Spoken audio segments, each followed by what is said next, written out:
In the spring of 1922, Edmund Drayton hired 3 men to brick up his kitchen, not renovate it, not repair it, seal it completely. When the workers asked why, Edmund simply handed them double wages and said the room would never be opened again. For the next 2 years, the Drayton family of 5 ate nothing but cold meals, prepared in their parlor on a small portable stove. They never explained why. They never spoke of what had happened in that kitchen. And when the authorities finally broke through those bricks in 1924, they understood why some rooms are meant to stay buried. The Drayton family had lived in Millbrook for 3 generations. Edmund owned the town's largest textile mill, employed half the residents, and donated generously to every charity.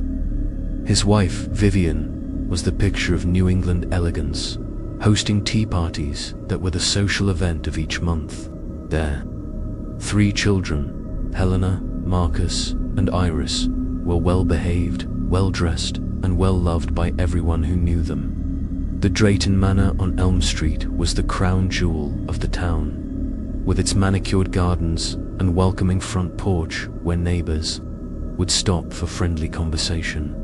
But something changed in March of 1922, something that made a loving father decide his family could never set foot in their kitchen again. Something so terrible that he would rather watch his children eat cold soup for 2 years than risk opening that door.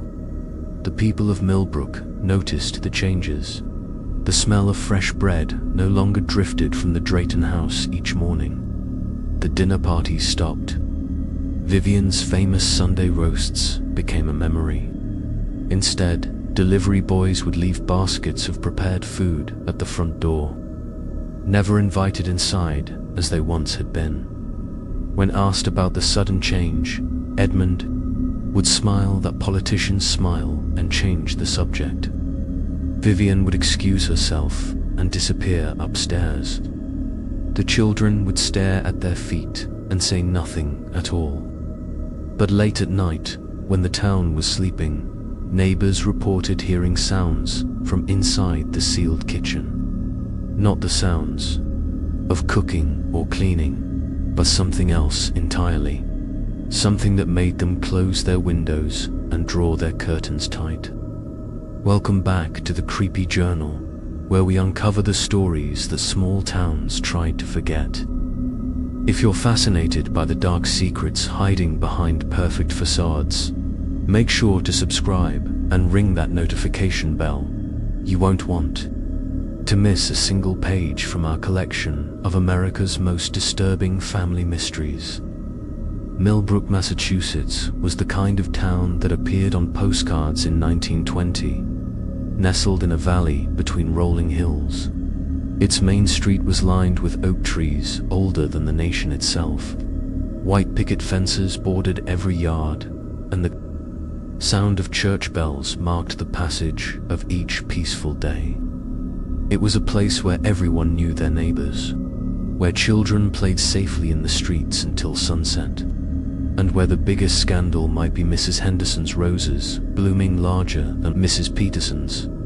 At the heart of this idyllic community stood the Drayton family, pillars of society who seemed to embody everything good about small-town American life.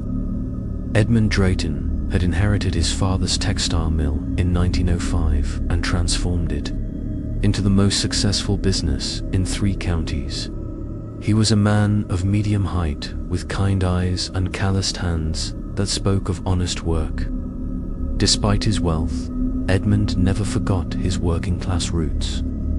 He paid his employees well, provided them with health benefits that were unheard of at the time, and personally knew the name of every man, woman, and child who depended on his mill for their livelihood. His wife, Vivian, was the daughter of a Boston banker who had fallen in love with Edmund's genuine nature during a business trip to the city. She brought refinement to Millbrook without condescension, teaching the local women about literature and art, while learning from them about practical household management and community care. Vivian's laughter was legendary in the town, a musical sound that could be heard from the Drayton Manor's garden parties, drawing smiles from passers-by who couldn't help but feel joy in her presence. Their children were the pride of Millbrook. Helena, at 16, was blossoming into a young woman of remarkable intelligence and grace. She tutored younger children in mathematics and helped organize charity drives for families in need. Marcus, 14, was the star pitcher of the town's baseball team and could often be found helping elderly residents with their yard work.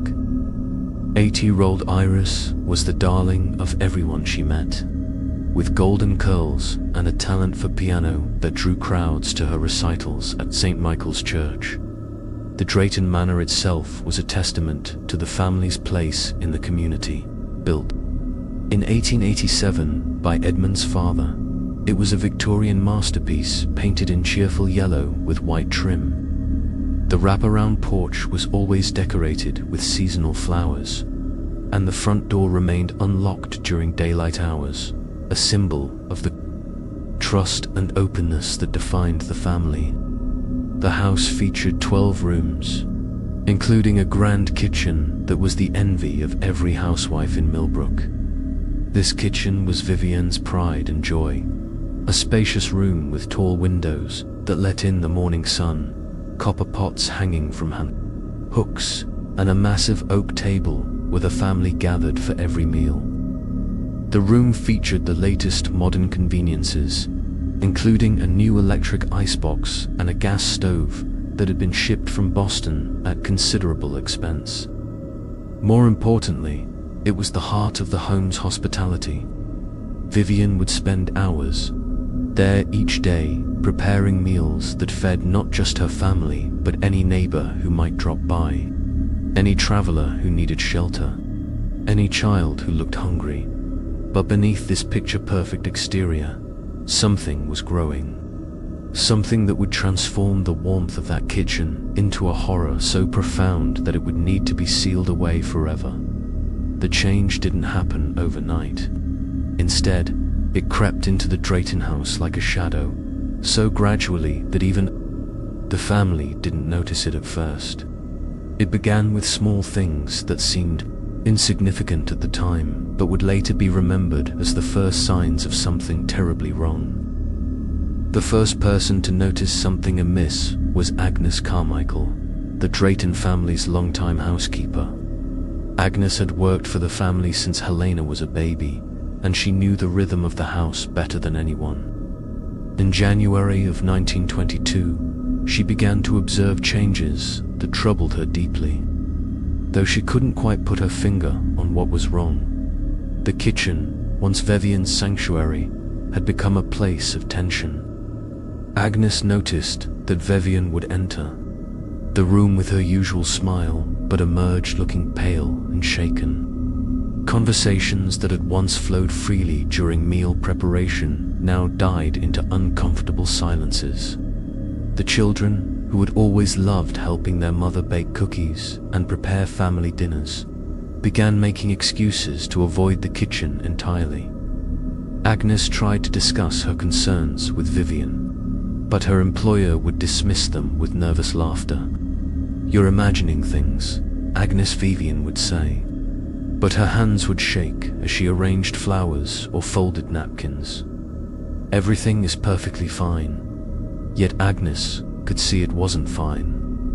Vivian had begun losing weight, her usually immaculate appearance growing disheveled, her famous laughter becoming rare and forced.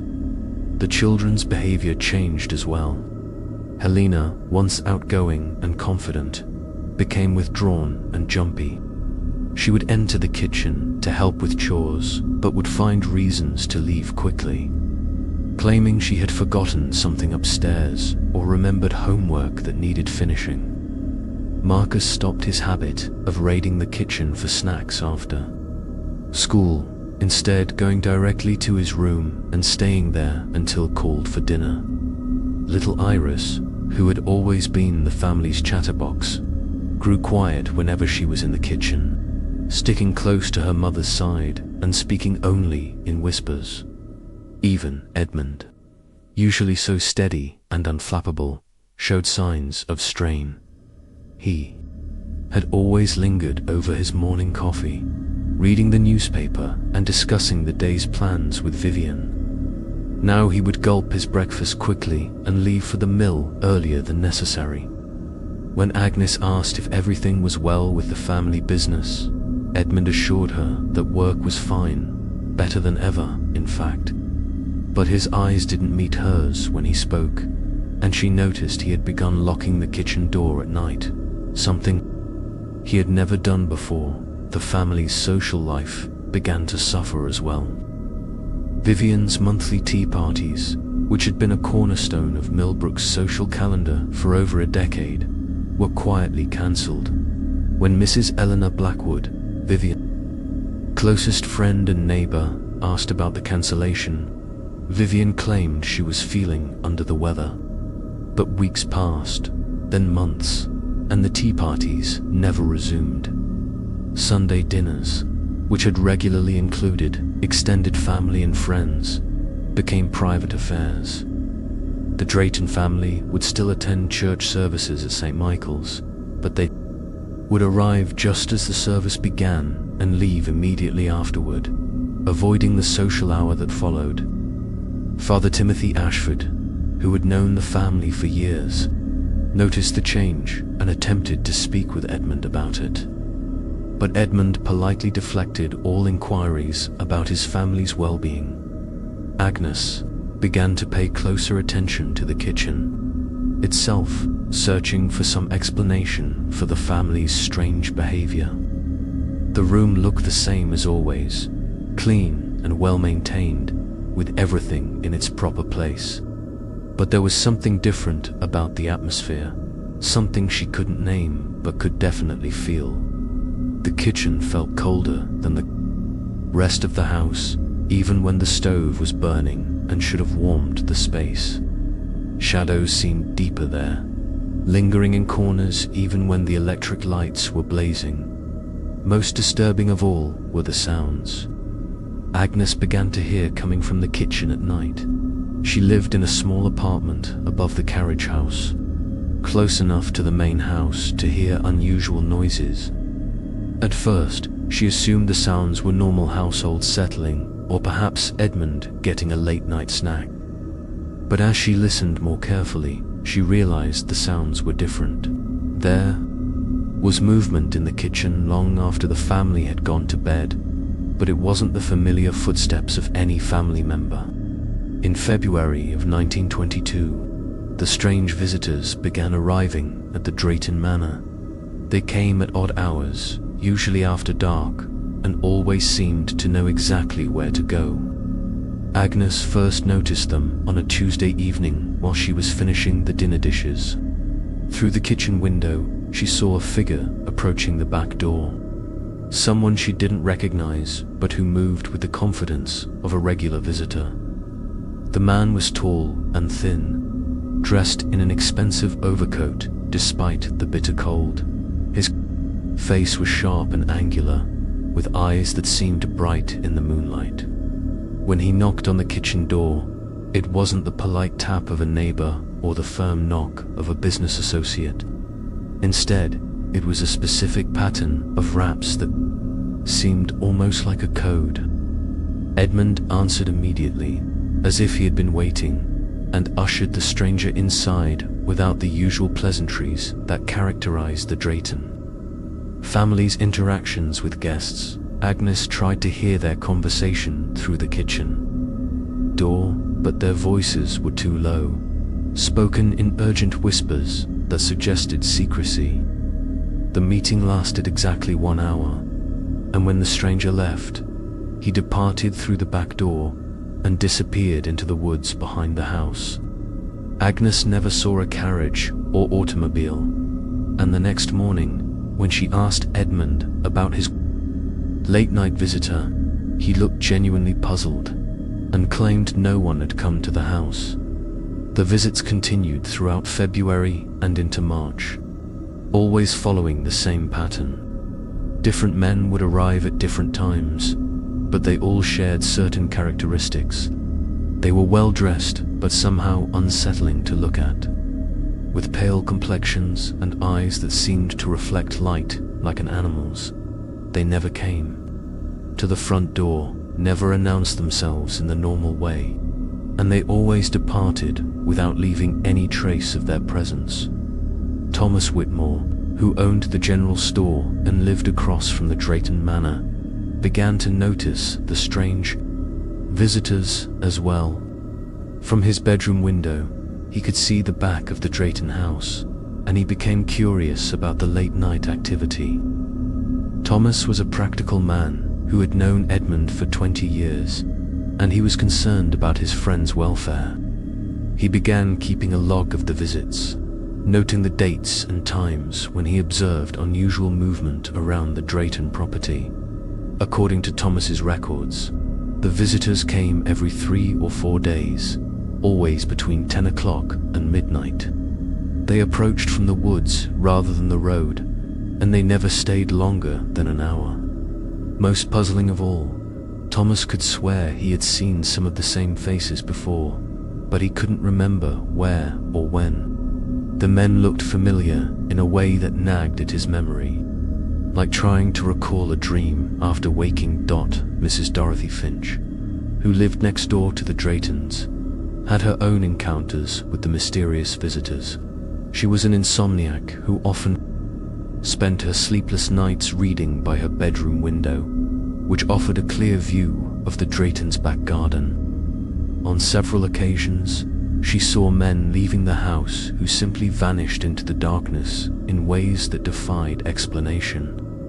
One moment they would be clearly visible in the moonlight, walking across the garden, and the next moment they would be gone, as if they had never been there at all.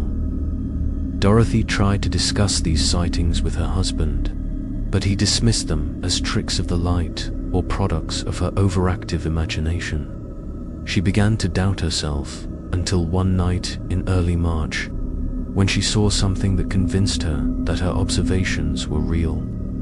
A visitor was leaving the Drayton house as usual, but this time Dorothy got a clear look at his face in the light. From the kitchen window, it was a face she recognized, though it took her several days to remember where she had seen it before. The man was Jonathan Ashwood, a businessman who had died in a carriage accident outside of town 3 years earlier. Dorothy had attended his funeral, had seen his body in the casket, had watched as he was buried in Millbrook Cemetery. Yet there he was, walking out of the Drayton kitchen, looking exactly as he had in life, but somehow wrong, somehow different in ways that made Dorothy's blood run cold. The Drayton family's carefully maintained facade finally cracked on March 15, 1922. During what should have been a routine Sunday service at St. Michael's Church. The family had arrived for morning worship, as they had every Sunday for 15 years, taking their customary seats in the third pew from the front. But something was different that morning, something that would change everything. Father Timothy Ashford was delivering his sermon on forgiveness when he noticed Vivian Drayton's behavior becoming increasingly agitated. She was fidgeting with her gloves, looking repeatedly toward the church's exits, and whispering urgently to her husband. Edmund kept shaking his head and placing a restraining hand on her arm, but Vivian's distress continued to grow more obvious. Halfway through the sermon, Vivian suddenly stood up and began walking toward the altar. This wasn't entirely unusual, as the church occasionally had members who felt moved to approach during the service.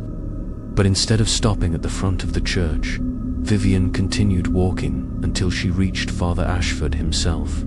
She grabbed his arm and began speaking in a voice loud enough for the entire congregation to hear. "Father, you have to help us," Vivian said, her usual composure completely shattered. "They won't leave us alone. They come every night now, and they want things from us. terrible things. They say they have a right to be in our house, that we invited them in, but I swear we never did. I swear on my children's lives we never meant for this to happen." The congregation sat in stunned silence. Edmund had risen from his seat and was walking quickly toward his wife, his face pale with embarrassment and fear.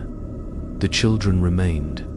In their pew, Helena covering her face with her hands, while Marcus and Iris stared at their mother with expressions of confusion and terror. Father Ashford, trained to handle all sorts of spiritual emergencies, gently took Vivian's hands and tried to calm her. "Mrs. Drayton, perhaps we should speak privately about whatever is troubling you. There's no need to burden the entire congregation with your concerns." But Vivian was beyond caring about social conventions. "They use our kitchen," she continued, her voice rising to near hysteria. "They bring others with them, people who shouldn't be walking around, people who should be resting in peace. They make us cook for them, make us serve them, and when we refuse, they threaten our children. They say they'll take Helena, they'll take Marcus, they'll take little Iris if we don't do what they want." Dr. Samuel Hartwell, who was sitting near the back of the church, rose from his seat and began making his way toward the front. As the town's physician, he had dealt with cases of nervous exhaustion before, and he recognized the signs of a complete mental breakdown. Edmund reached his wife just as Dr. Hartwell arrived at the altar, and together they managed to guide Vivian toward the side door of the church. "The kitchen," Vivian kept repeating as they led her away. "We have to seal the kitchen. It's the only way to make them stop. Edmund, please, you have to seal the kitchen before they come back tonight." The congregation watched in shocked silence as the Drayton family left the church. Within hours, the story of Vivian's breakdown had spread throughout Millbrook, though different versions emerged depending on who was telling it. Some claimed she had spoken of ghosts, others said she mentioned criminals, and a few insisted she had been talking about business associates who were threatening the family. Edmund took his wife directly to Dr. Hartwell's office, where she was given a sedative and examined thoroughly. The doctor found no physical cause for her distress, but he was deeply concerned about her mental state. Vivian had been completely coherent in her terror, describing her fears with a clarity that suggested she genuinely believed everything. She was saying, that evening, Edmund made the decision that would define the rest of his family's life in Millbrook. He hired 3 men from the next town over, workers who didn't know the Drayton family personally and who wouldn't ask too many questions. He paid them double their usual wages to brick up the kitchen door, sealing the room completely from the inside of the house.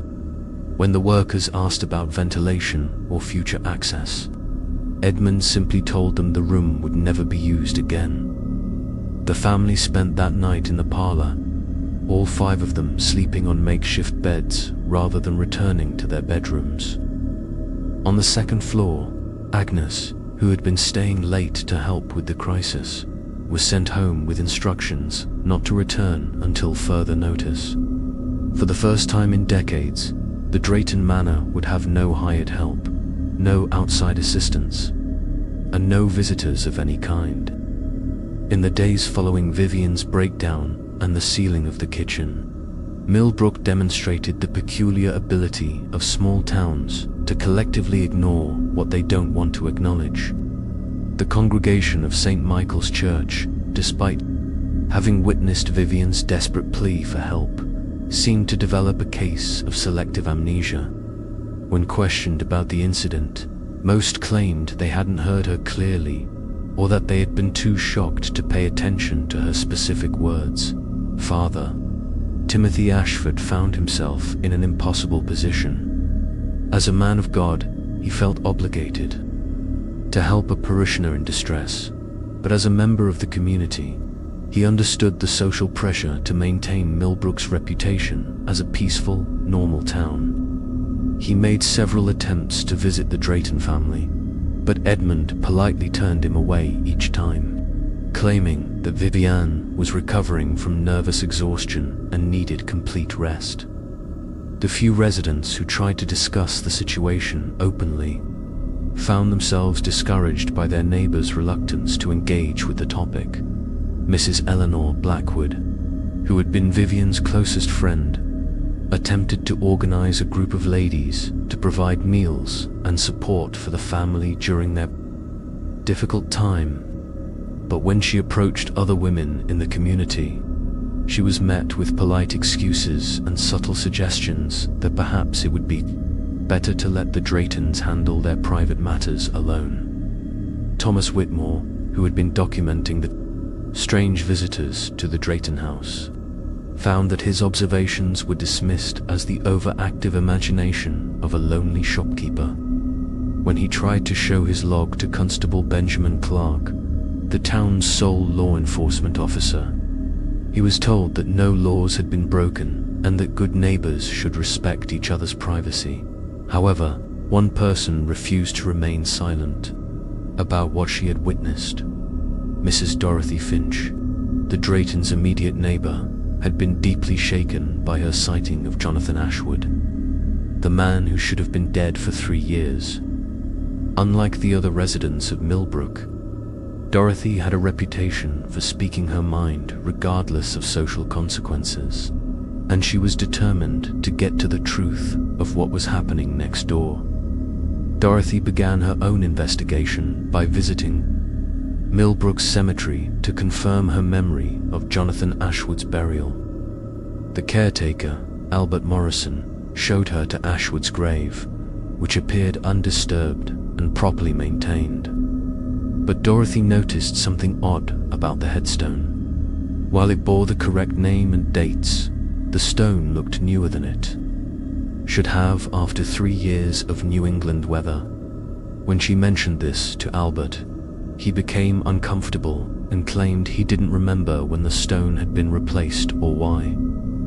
Unsatisfied with this explanation, Dorothy decided to conduct her own nighttime surveillance of the Drayton property.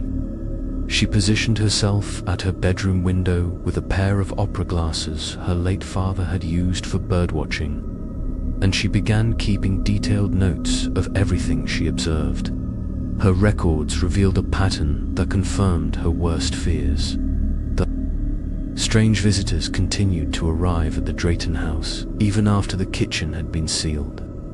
They would approach from the woods as before, but now they would circle the house several times before departing, as if frustrated by their inability to enter through their usual route. Dorothy could see them testing the bricked-up kitchen window, pressing their faces against the glass and making gestures that suggested anger or disappointment. Most disturbing of all, Dorothy began to recognize more of the faces among the visitors. There was Margaret Thornton, who had died of influenza 2 winters earlier; Samuel Redford, who had been killed in a mill accident the previous fall; Rebecca Ashworth, who had passed away from complications during childbirth just 6 months ago. All of them walking, all of them apparently trying to gain entry to the Drayton house. All of them supposedly resting in peace in Millbrook Cemetery. Dorothy's discoveries led her to a terrible conclusion. Somehow, the Drayton family had become involved with forces that should not exist in the natural world. The sealed kitchen wasn't just a response to Vivian's nervous breakdown. It was a desperate attempt to prevent something supernatural and malevolent from continuing to use their home for purposes too dark to imagine. When Dorothy tried to share her findings with other residents of Millbrook, she was met with the same polite dismissal that had greeted Thomas Whitmore's concerns. But Dorothy was not easily discouraged, and she decided to take her evidence to someone with the authority to investigate properly. She wrote a detailed letter to the county sheriff's office, documenting everything she had witnessed and requesting an official investigation into the strange occurrences at the Drayton Manor. Margaret Sullivan had been a social worker for the Massachusetts Department of Children's Services for 8 years when she received Dorothy Finch's letter in April of 1922. Margaret had seen every form of family crisis imaginable, from poverty and neglect to abuse and abandonment. But the allegations in Dorothy's letter were unlike anything in her experience. The letter described a prominent family that had sealed off part of their home and was apparently living in isolation due to what the writer claimed were supernatural visitors. Under normal circumstances, Margaret might have dismissed such a report as the fantasy of an overwrought neighbor, but several details in Dorothy's letter concerned her professionally. The letter mentioned that the Drayton children had not been seen at school since mid-March, that the family had ceased all social activities, and that they appeared to be living in conditions that might not be suitable for young people. These were legitimate child welfare issues that warranted investigation. Regardless of Dorothy's more unusual claims, Margaret contacted the Millbrook School District and confirmed that Helena Marcus and Iris Drayton had indeed stopped attending classes, without any formal notification or request for homeschooling. The school principal, Robert Hayes, admitted that he had been concerned about the children's absence, but had been reluctant to press the issue given Edmund Drayton's prominence in the community and the family's recent difficulties. Armed with legitimate concerns about the children's welfare, Margaret traveled to Millbrook in late April with the authority to conduct a formal investigation. She was accompanied by Detective James Morrison from the County Sheriff's Office, a veteran investigator who specialized in cases involving family disputes and domestic troubles. Neither Margaret nor Detective Morrison expected to find anything more than a family struggling with mental health issues, but they were prepared to ensure that the children were safe and properly cared for. Their first stop was the Millbrook Town Hall, where they reviewed property records and tax assessments for the Drayton Manor. Everything appeared to be in order from a legal standpoint. Edmund Drayton owned the property free and clear, taxes were current, and there were no liens or legal judgments against the family. However, when they attempted to interview local officials about the family's current situation, they encountered a wall of polite nen-cooperation. Constable Benjamin Clark claimed to have received no complaints about the Drayton family and saw no reason for outside intervention. Mayor Harrison Blackstone insisted that the Draytons were respected members of the community who deserved privacy during a difficult time. Even Dr. Samuel Hartwell, when questioned about Vivian's medical condition, would only confirm that he had treated her for nervous exhaustion and that patient confidentiality prevented him from discussing details. Margaret and Detective Morrison then attempted to visit the Drayton Manor directly. Edmund answered the door himself, which was unusual since the family had previously employed household staff. He was polite but firm in his refusal to allow them inside, claiming that his wife was still recovering from her illness and that any disruption would be detrimental to her health. When they asked to speak with the children, Edmund assured them that Helena, Marcus, and Iris were receiving proper education at home and were in excellent health. Detective Morrison explained that they had legal authority to verify the children's welfare, but Edmund requested that they return with a formal court order if they intended to enter his home. This was within his rights as a property owner, but it struck both investigators as the behavior of someone with something to hide. Law-abiding citizens, especially those with nothing to conceal, TYPICALLY, cooperated with child welfare investigations. While they were speaking with Edmund at the front door, Margaret noticed several details that concerned her. The windows on the first floor of the house were covered with heavy curtains that blocked any view of the interior. She could detect cooking smells, but they seemed to be coming from somewhere other than where a kitchen would normally be located. Most troubling of all, she could hear voices from inside the house that sounded like they belonged to children. But the voices seemed strained and unnatural, as if the speakers were being carefully coached on what to say.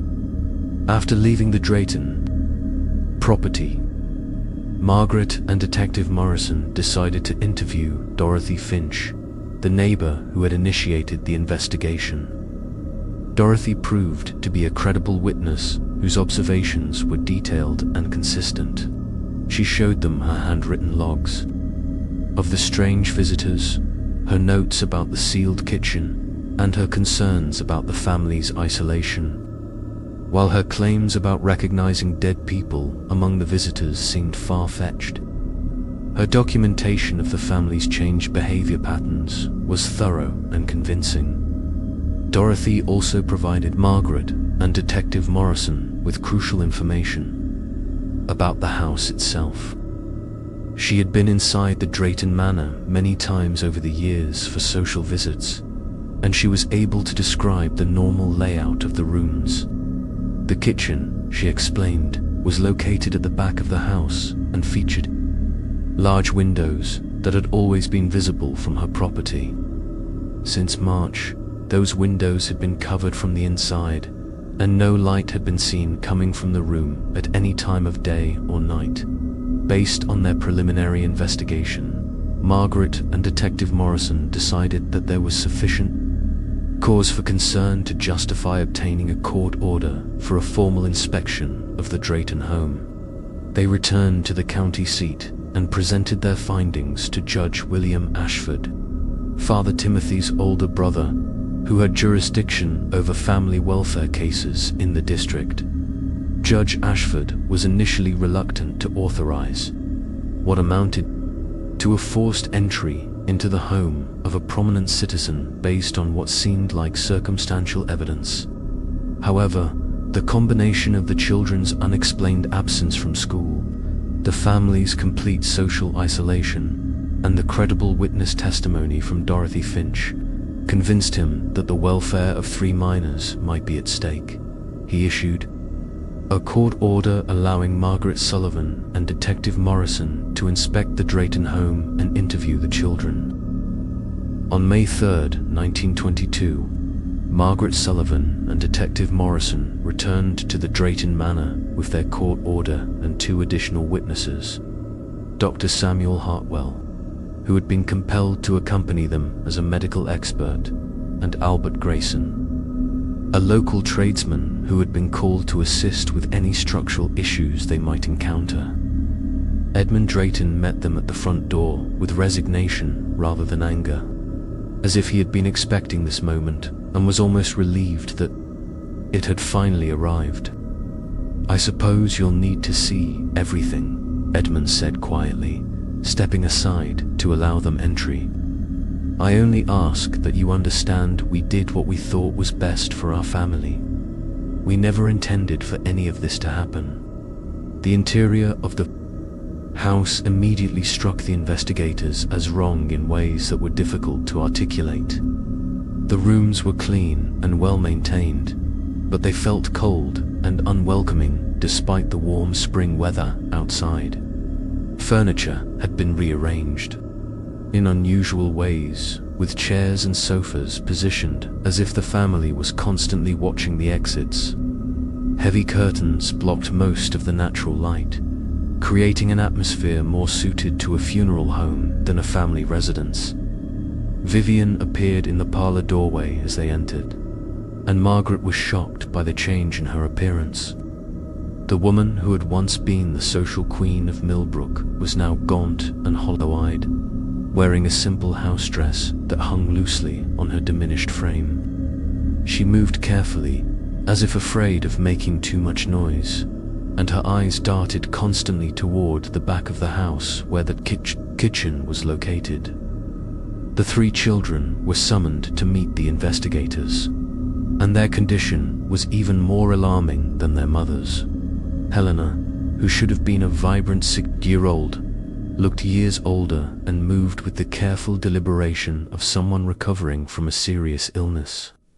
Marcus appeared to have lost considerable weight, and his usual athletic confidence had been replaced by a nervous jumpiness that made him flinch at unexpected sounds. 8-year-old Iris clung to her mother's side and would not speak above a whisper, her golden curls now lank and lifeless. When Margaret asked about the children's education, Vivian explained that they had been learning at home since March due to health concerns. The textbooks she produced were appropriate, but when Margaret questioned the children individually, it became clear that very little actual learning had taken place. Instead, the family seemed to have spent their time in a state of constant vigilance, waiting for something they feared but couldn't adequately explain. Detective Morrison asked to see the entire house, and Edmund reluctantly agreed to provide a tour. The bedrooms on the 2nd floor showed signs of regular use, but Margaret noticed that all of the beds had been moved away from the walls and positioned in the centers of the rooms. When she asked about this unusual arrangement, Helena whispered that it made them feel safer, though she couldn't explain what they were afraid of. The real discovery came when they reached the back of the house, where the kitchen should have been accessible. Instead of a door, they found a wall of bricks that had been professionally installed but painted over to make it appear as if it had always been part of the house's structure. Edmund stood before the sealed entrance with his hands clasped behind his back, staring at the bricks as if they might suddenly disappear. "You're going to want to open it," Edmund said quietly. "I know you have to see what's in there, but I want you to understand that we sealed it for good reason. Some things are better left alone." Albert Grayson had brought tools for exactly this possibility, and he began carefully removing the bricks under Detective Morrison's supervision. The work took nearly an hour, and as each brick was removed, a smell began to emerge from the room. Beyond, it wasn't the smell of decay or neglect that they might have expected from a sealed room. Instead, it was something far worse. The lingering aroma of cooking food, mixed with something metallic and unpleasant that made everyone step back from the opening. When enough bricks had been removed to allow entry, Detective Morrison lit a lantern and stepped through the opening first. What he found inside the kitchen defied rational explanation and would haunt him for the rest of his life. The room appeared to have been in use until very recently, despite being sealed for over a month. The gas stove showed signs of recent cooking, with pots and pans arranged as if a meal had just been prepared. The oak table was set for far more people than the Drayton family contained, with place settings for at least 12 individuals.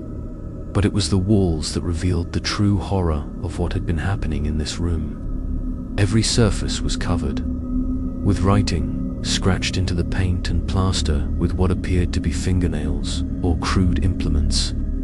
The writing was in different hands, some elegant and educated, others crude and barely legible.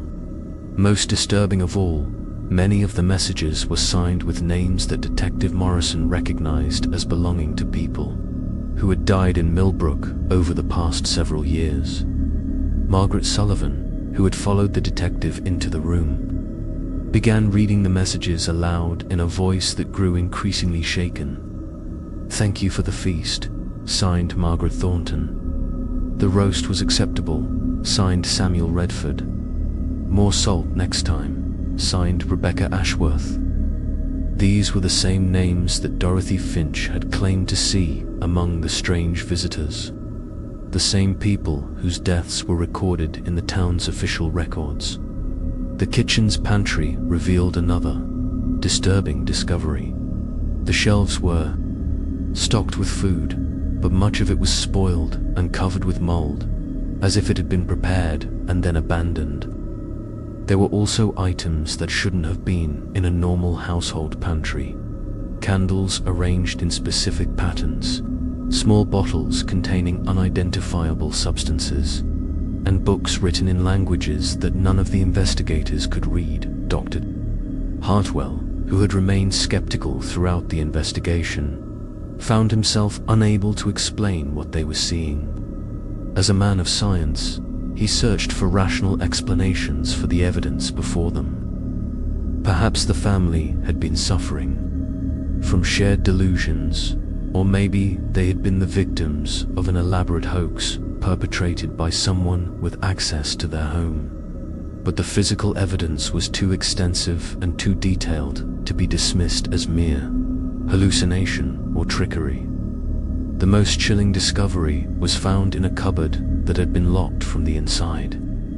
Albert Grayson was able to force it open, revealing a collection of personal items that appeared to belong to deceased residents of Millbrook. There was Margaret Thornton's distinctive cameo brooch, which her family had sworn was buried with her. Samuel Redford's pocket watch, engraved with his initials, which his widow insisted had been placed in his coffin. Rebecca Ashworth's wedding ring, which should have been on her finger in her grave.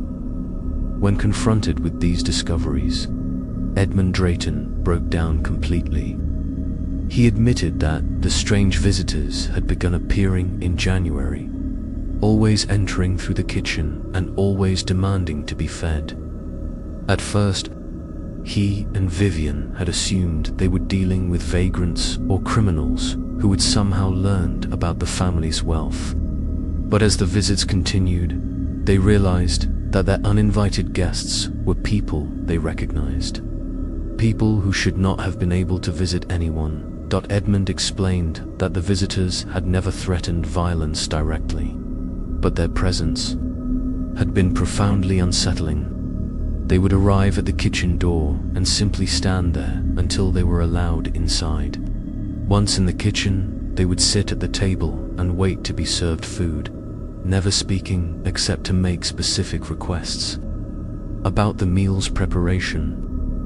They ate with the desperate hunger of people who had been starving, but no amount of food ever seemed to satisfy them. The family had tried to refuse the visitors, but their attempts at resistance had been met with increasingly frightening consequences.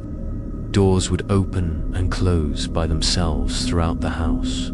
Cold spots would appear in rooms that should have been warm. The children would wake up to find their beds surrounded by figures that disappeared when the lights were turned on. It became clear that cooperation was the only way to maintain any semblance of safety. Vivian, who had been listening to her husband's confession in silence, finally spoke up to add her own testimony.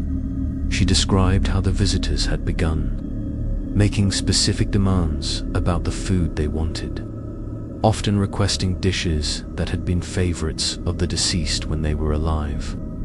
Margaret Thornton always wanted apple pie made with cinnamon. Samuel Redford insisted on roast beef cooked exactly medium rare. Rebecca Ashworth would only eat vegetable soup seasoned with herbs from her own garden. The breaking point had come in March when the visitors began bringing others with them. People the family didn't recognize, but who carried themselves with the same unnatural stillness that characterized all of their uninvited guests.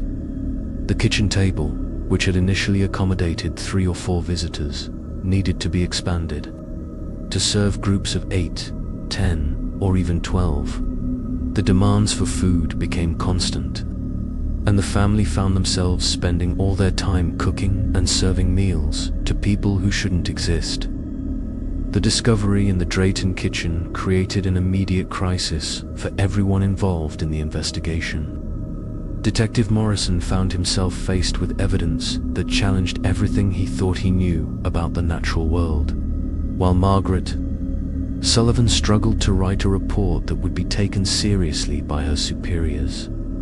Dr. Hartwell, despite his medical training and scientific skepticism, could not provide rational explanations for the personal belongings of dead people being found in a sealed room. The immediate concern was the welfare of the Drayton children. Helena, Marcus, and Iris were clearly traumatized by their experiences, but they were also physically healthy and showed no signs of abuse or neglect beyond the psychological impact of their ordeal.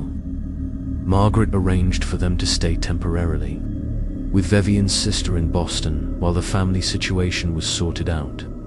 But the children were reluctant to leave their parents and terrified that the strange visitors might follow them to their new location. Edmund and Vivian were not arrested, as no laws had technically been broken. They had not harmed anyone, had not committed fraud, and had not endangered their children, beyond exposing them to experiences that were impossible to categorize under existing legal frameworks.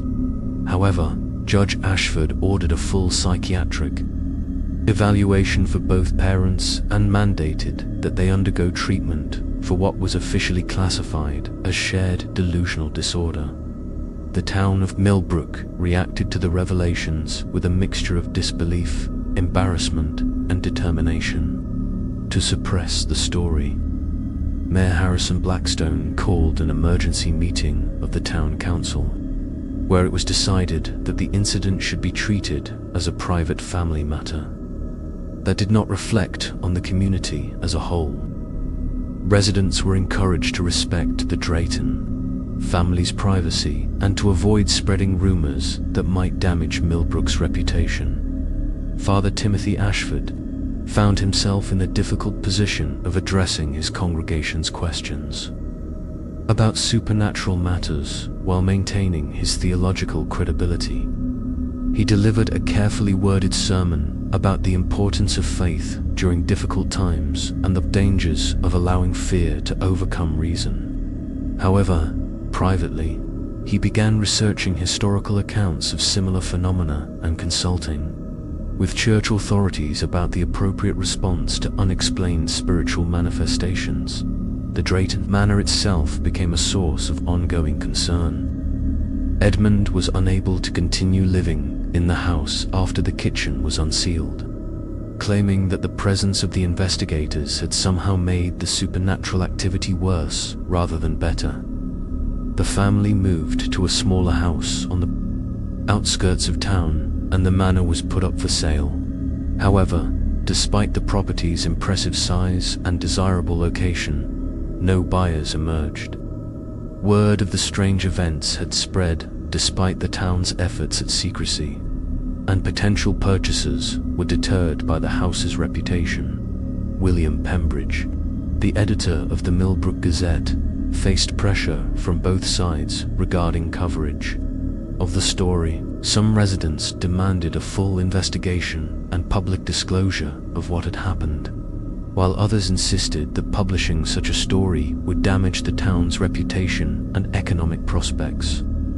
Pembridge ultimately decided to run a brief article about the Drayton family's temporary relocation for health reasons, with no mention of the supernatural elements of the case. Detective Morrison's official report was classified by the county sheriff's office and was not made available to the public. The report documented the physical evidence found in the sealed kitchen, but avoided speculation about the supernatural implications of the discoveries. Morrison himself requested a transfer to a different district, claiming that the case had made it impossible for him to continue working effectively in Millbrook. Margaret Sullivan faced her own professional challenges as a result of the investigation. Her superiors at the Department of Children's Services were skeptical of her reports about the case and concerned about her mental state after exposure to what they assumed were the delusions of a disturbed family. Margaret was reassigned to cases involving more conventional forms of family dysfunction, but she continued to research similar incidents in other parts of the state. The most lasting impact of the Drayton case was felt by the community itself.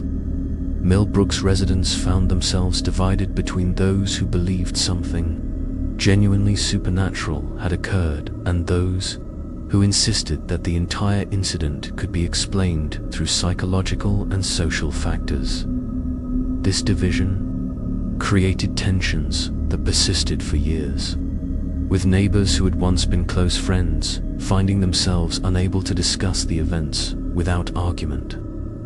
The Drayton Manor stands empty to this day, a testament to the truth that some secrets are too dark to remain buried forever. The yellow paint has faded to a sickly pale color, and the wraparound porch that once welcomed neighbors now sags under the weight of decades of neglect.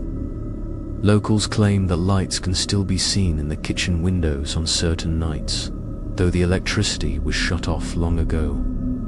Whether these lights represent the lingering presence of the strange visitors or simply the tricks of moonlight and imagination, no one has been brave enough to investigate. Edmund and Vivian Drayton eventually recovered from their ordeal, at least outwardly. They lived quietly in their smaller home until their deaths in the 1940s, never again hosting dinner parties or opening their doors to unexpected guests. Their children grew up to lead normal lives, but none of them ever returned to Millbrook after reaching adulthood. Helena became a teacher in California, Marcus joined the military and settled in Texas, and Iris married a businessman from New York. None of them ever spoke publicly about their childhood experiences, taking their secrets to their graves. The case of the Drayton family raises questions that have no comfortable answers. In our modern world, we prefer explanations that fit within the boundaries of science and reason. We want to believe that every mystery can be solved, every strange occurrence can be rationalized, and every dark secret can be brought into the light without consequence. But sometimes, the truth is more complex and more terrifying than our comfortable assumptions allow. The residents of Millbrook learned that some doors should never be opened, some invitations should never be extended, and some hungers can never be satisfied. They discovered that the boundary between the world of the living and the world of the dead is thinner than we like to believe, and that crossing that boundary, even accidentally, can have consequences that last far beyond a single generation. The Drayton kitchen remains sealed to this day, bricked up and forgotten by a town that would rather pretend it never existed. But late at night, when the wind is still and the moon is dark, residents of Millbrook sometimes catch the faint aroma of cooking food drifting through the streets. They hurry past the abandoned manor without looking up at the windows, afraid of what they might see staring back at them from rooms that should be empty. Some houses hold memories that refuse to fade. Some families inherit debts that can never be repaid. And sometimes, the price of keeping the dead satisfied is higher than any living person should have to pay. If you're fascinated by the dark secrets that lie hidden in America's small towns, make sure to subscribe to the Creepy Journal and ring that notification bell. We'll continue to uncover the stories that powerful people tried to bury, the mysteries that official records won't acknowledge, and the truths that are stranger and more terrifying than any fiction. Because in every community, no matter how peaceful it appears, there are always doors that should never be opened and secrets that should never see the light of day.